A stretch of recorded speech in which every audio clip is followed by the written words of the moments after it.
Stubs, we are back, and today we've talked so much about how to make stubs on the actual roster update and also leading up to the roster update. I'm talking about flipping guys, buying in on Corbin Carroll when he's 1,200. You can already sell him off for double the amount of stubs you made him.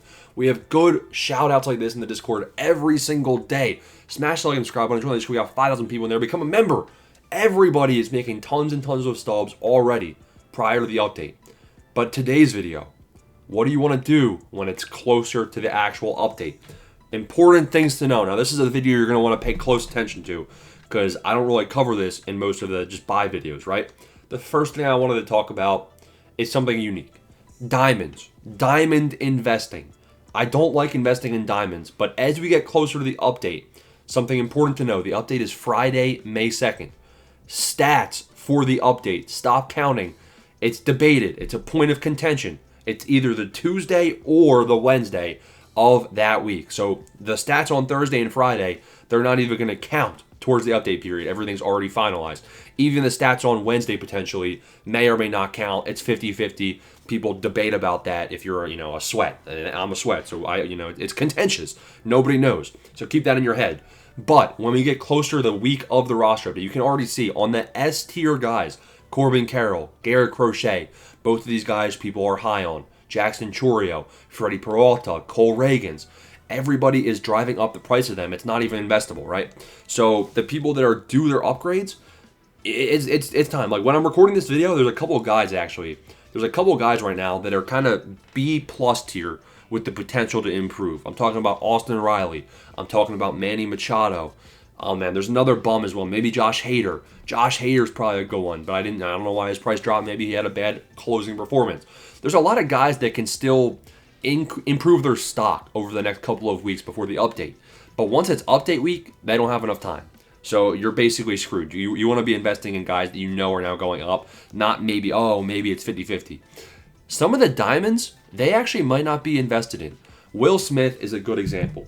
People keep asking me about Will Smith. Is Will Smith going to be, a solid investment opportunity? And the reason Will Smith is not a great investment is because if he gets a +1, then his quick sell changes from what, 3,000 to 3,750. So you're not really looking at a lot of stubs to be made. Now, yes, Will Smith is hitting 367 with 2 home runs, and he's having a pretty good start to the season. He's batting 769 with guys in scoring position. The clutch numbers are insane in real life. So if you want to invest in risk-free diamonds, be my guest. That's avenue number 1. If it's like the day or two before the roster update, sure. Now, avenue number 2 about diamond investing.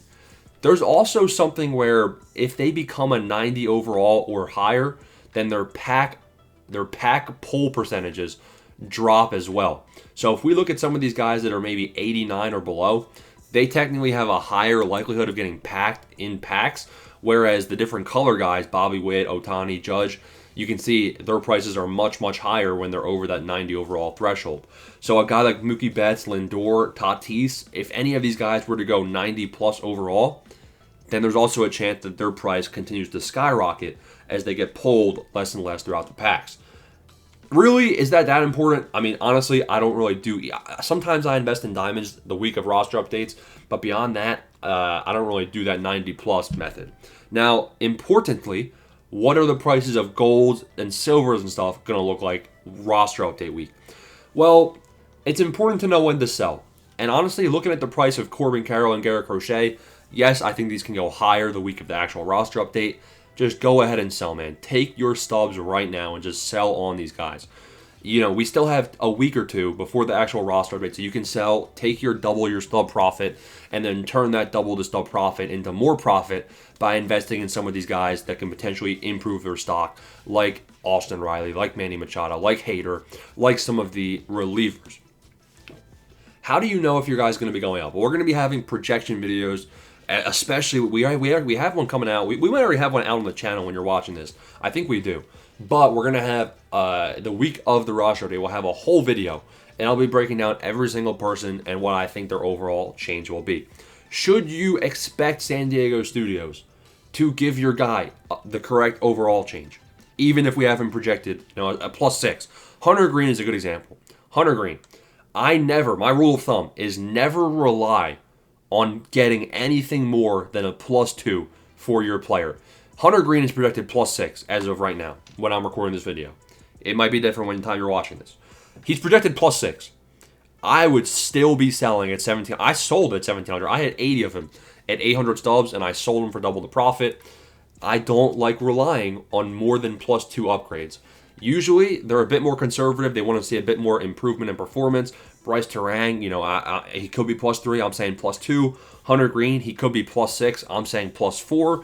I always like being conservative because you don't want to be greedy and get caught with your pants down. So that's kind of what the approach to selling is. Always take your profit. If your guy is an 81 overall and already projected as an 82 overall quick sell value, like Pete Alonso, yes, Pete Alonso, I could see a +2 or higher in his future. I'm still just going ahead and taking this +1 profit while it's there.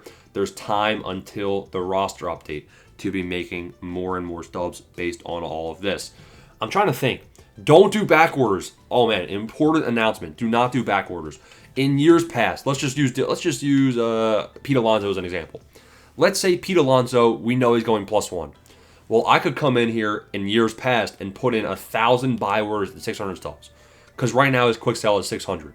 He would get his +1, and his quick sell would then be 900, so nobody could put orders in for below 900 stubs. But my orders at 600 would not be canceled, and I would still. People would, you'd be surprised. People would spam sell now, and I would be able to get Pete Alonso for 600 stubs and instantly quick sell for a 50% profit.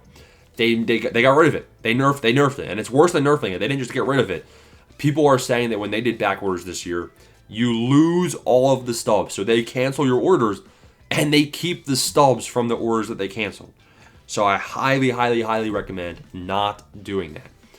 Is it going to be the best time to be selling when during roster update week, right?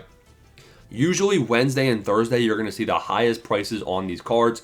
But then usually there's a period like Thursday, Friday morning where it's kind of weird. There might be a bit of a dip in prices because everyone is going to be rushing to sell, right? It's a bit too competitive to buy or sell. The market is pretty much just is what it is at that point. And you really want to make sure, I would say, have all of your stubs invested probably the Monday or Tuesday of roster update week. You want to have 0 stubs in your balance. You want to have all of your investments set in stone, because Tuesday or Wednesday, the stats will stop counting. How many stubs do you expect to be making on roster update day? I have 1.5 mil. I'm looking to make 60-70% profit, right? So if you have $1 million invested, hopefully you're making about $600K in profit. And the goal of roster investing is, start with 1 million, make $250K before the actual roster update, just flipping guys like Crochet, Corbin Carroll, and then make another $600K on the day itself. Live series collection, I still recommend holding off. I'll probably wait to do live series until update number 2. So I'll wait another 3 weeks after May 2nd. That is a good video kind of breaking down what roster update week's going to look like. If you got any questions, hit me up in the comments. Smash the like and subscribe button, ladies and gentlemen. Peace out. Thanks for watching.